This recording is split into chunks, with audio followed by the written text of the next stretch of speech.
Good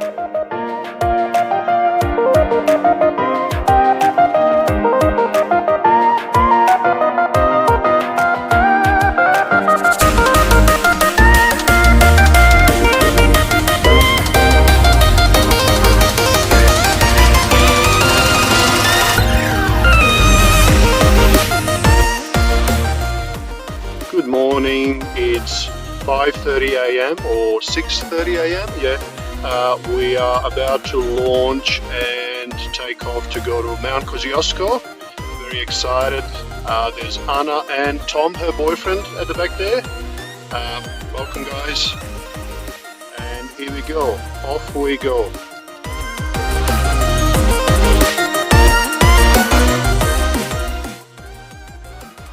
This trip took place during ANZAC Day long weekend this year. We travelled up Hume Freeway all the way to the border between Victoria and New South Wales, but instead of crossing the border between the sister towns of Albury and Wodonga, we turned onto Murray Valley Highway at Wodonga and we travelled along the northern border of Victoria all the way to Corryong, a beautiful town in the northern Victoria that serves as a gateway to the Alpine region in New South Wales.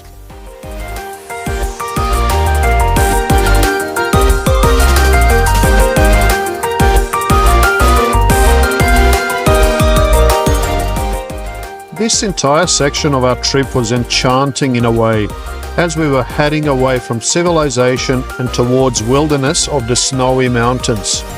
And the scenery only got better as we went deeper and deeper into the Alpine country. On the way to Corryong, the highway passes many points of interest, including a long section of the Lake Hume, which was the major Commonwealth government project of the 1930s.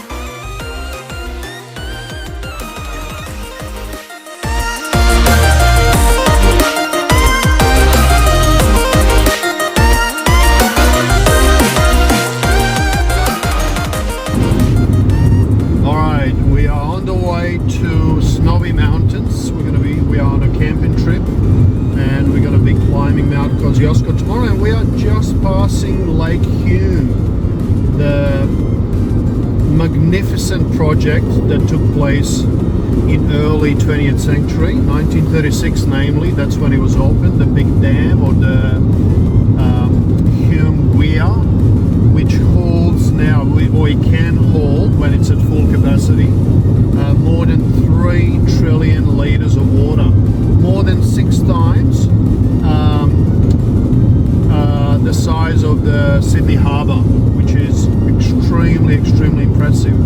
So this water dam, if you like, has multiple purposes, one of which is to conserve water during the dry months, which is then used for, obviously, for drinking primarily. That is obviously the priority, both humans and for vegetation, as well as for irrigation. But it can also be used for flood control purposes as well. So it's a very impressive project. Given that it was built in 1936, it was actually one of the first major Commonwealth government projects. So because Australia became federation in 1901, this was one of the major projects, Murray-Darling Basin being, and Murray River being the largest river in Australia, and coupled with very variable climatic conditions that Australia undergoes continuously. So we got drought, and we got, rainy season sometimes and so on. So the variability of water is very high some seasons, yeah. So this was a very well planned and foreseen project by the federal parliament at the time. Very impressive. We're still driving alongside of it. Here we go, it's coming up again. This is only the, I believe, southern end of it, but it goes in between those land masses. Actually, it's a very big project. If you have a look on the map, it's massive.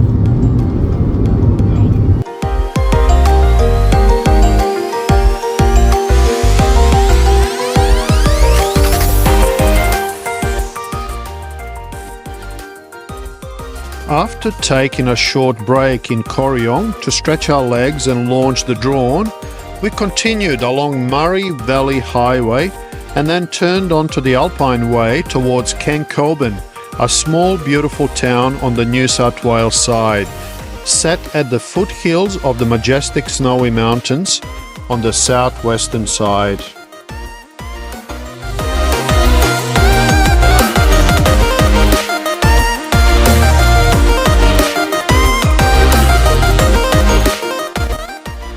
We stopped at the Visitor Information Centre, where we were able to purchase car permits for 3 days. The staff at the info centre explained all the ins and outs of hiking Mount Kosciuoszko, which we did on the next day. She was very informative, and we were also able to obtain topographical maps of Mount Kosciuoszko. Khancoban seemed like a tiny, sleepy town on the outskirts of the Snowy Mountains, and it gave us a feeling of the remote mountainous region that we were in now.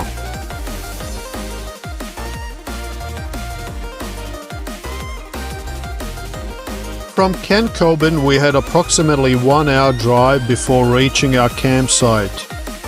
As soon as we left Khancoban, the road entered heavily forested area, and it rapidly kept on climbing up to a higher and higher altitude.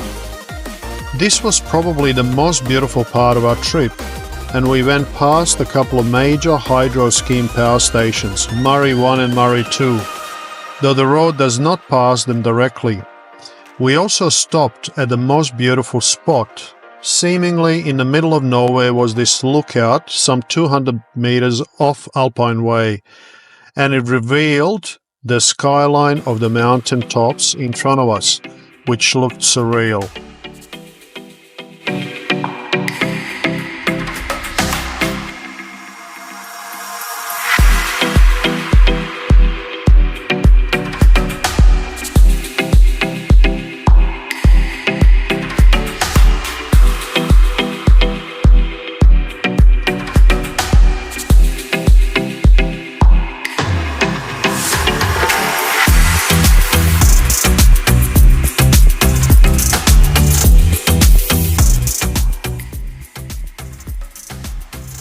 Snowy Mountains hydroelectric scheme was one of Australia's most ambitious power generation engineering projects that led to creation of 7 power stations, 16 dams, 80 kilometres of aqueducts and 145 kilometres of tunnels, as well as 1,600 kilometres of roads and train tracks. The project took place between 1949 and 1974.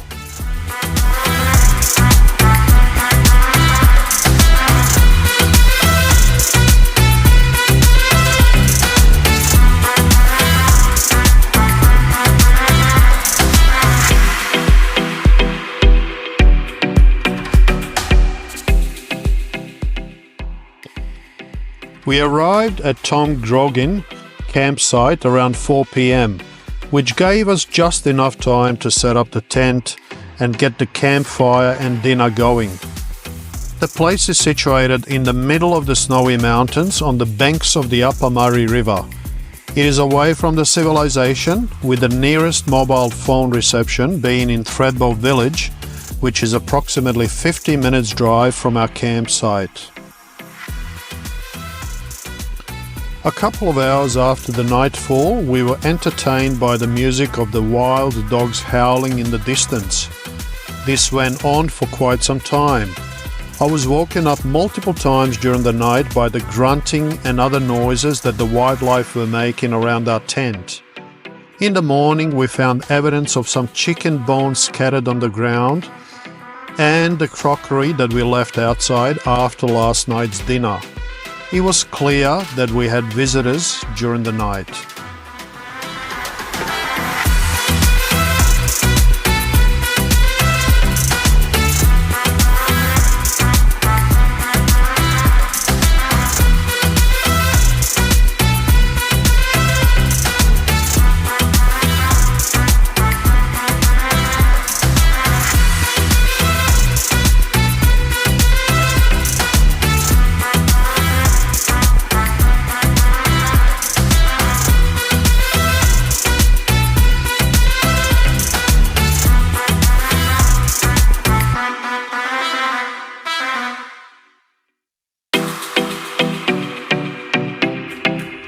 All right, we are probably about 1,000 meters above sea level now, heading towards Threadbow Village from our campground where we stayed overnight. And we're gonna be climbing Mount Kosciuoszko today. Yeah. And probably a few kilometers back, these red markers started and they haven't stopped now. They begin at relatively low altitude, in fact, which is quite fascinating because in Victoria we don't have these when we go to any of our mountains, but they are significantly lower, obviously. Nevertheless, this area surely receives a lot of snow in winter.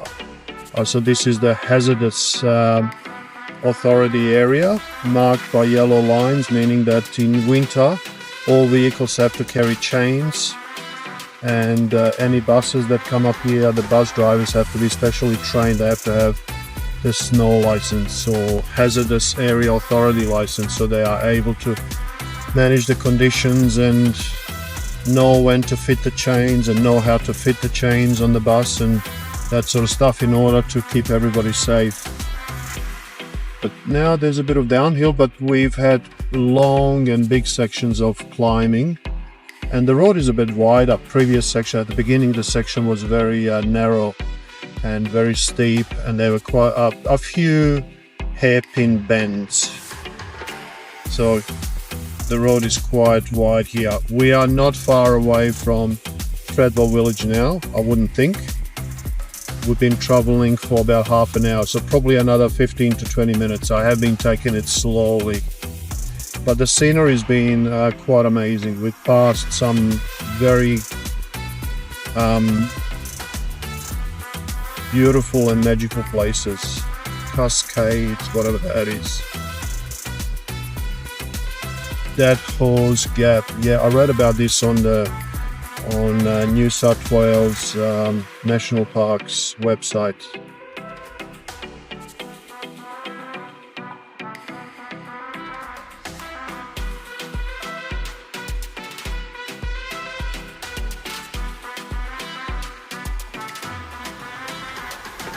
On day 2, our plan was to leave early enough so that we could catch one of the first chairlifts from Threadbow Village to the so-called Eagle's Nest, which is the beginning of the 13-kilometer hike to the summit of Mount Kosciuoszko.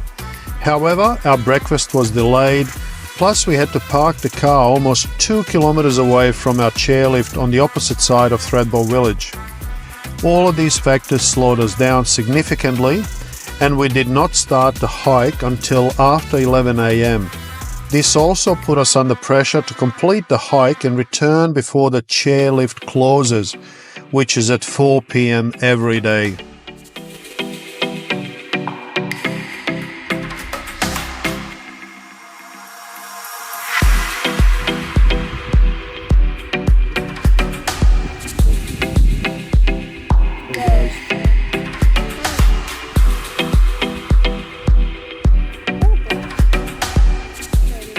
Chairlift is a 4-seater and the trip took about 10 to 15 minutes. Although it cannot be seen in this footage, our chair was slightly tilted to one side because there were only 3 of us and the weight was distributed unevenly. On the way back, I decided to be seated closer to the middle to overcome this issue, because together with my backpack, I was by far the heaviest of all.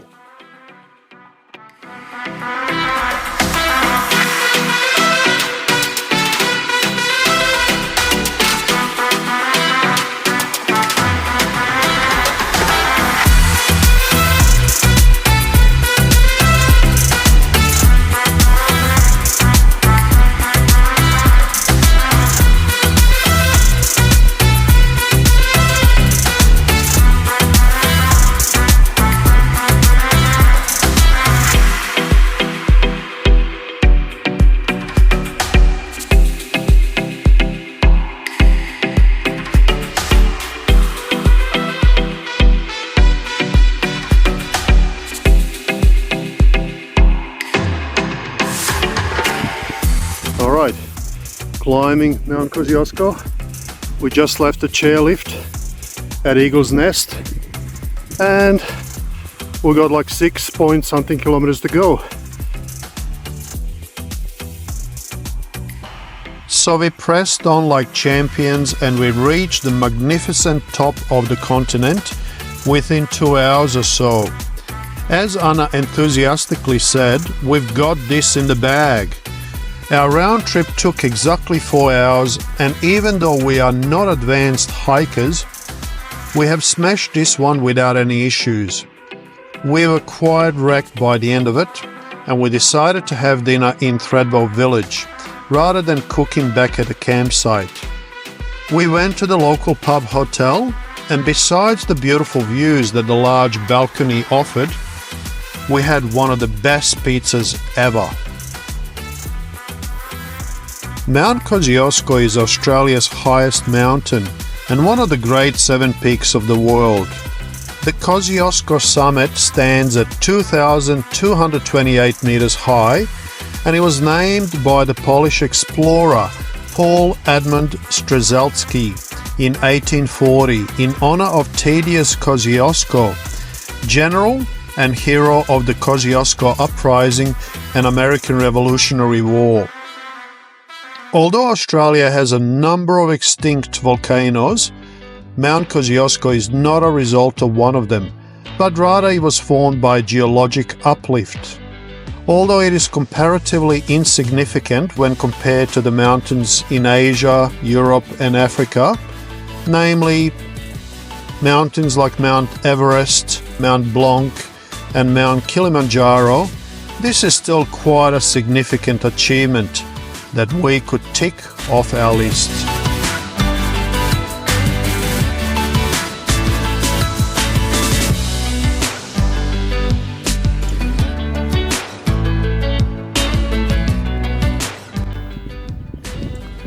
Alright, we are heading back from Mount Kosciuszko, the highest peak in Australia, and the weather is slightly changing.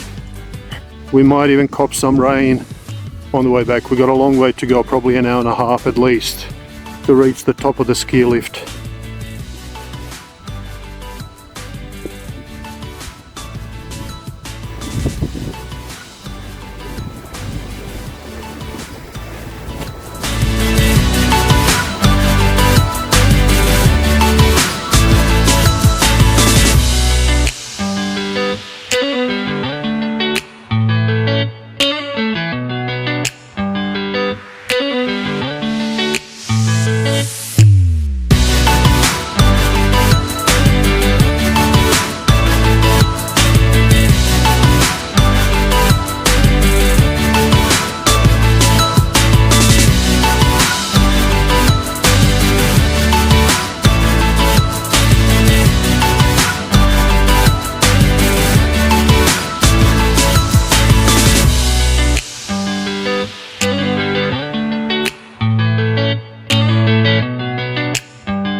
Alright, coming back from our trip in the snowy mountains and Mount Kosciuszko, we are about to cross back into our home state of Victoria, and here's the Murray River crossing. Even though beautiful, beautiful Upper Murray. Welcome to Victoria sign, here we go. Lovely. Corryong 13 kilometers, and then Wodonga 135.